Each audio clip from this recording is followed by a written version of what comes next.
Hey everyone, welcome back to the channel. If you are trying to send money on Cash App by getting the error, the recipient's account is unable to accept payment, don't worry, I have got the fix for you. Let's get started.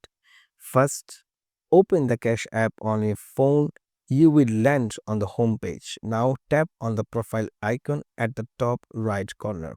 This will take you to account setting. Scroll down until you find the security privacy. Tap on it.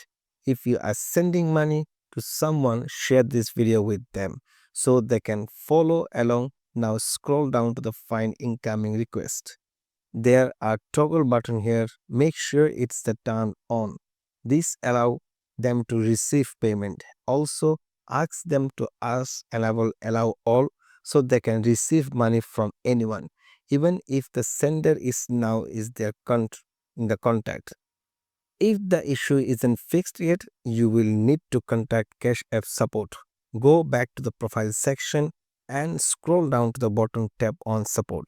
Scroll to the bottom of the screen and tap chat under the contact us section. Now type a short message explaining the issue. You can write, "Hi, I am unable to send money. I keep getting an error saying the recipient account to unable to the accept payment. Kindly help me to resolve the issue. Thank you." And that's it. Following this section should fix the issue. If you found this video helpful, hit the like button and subscribe for more quick tech tips.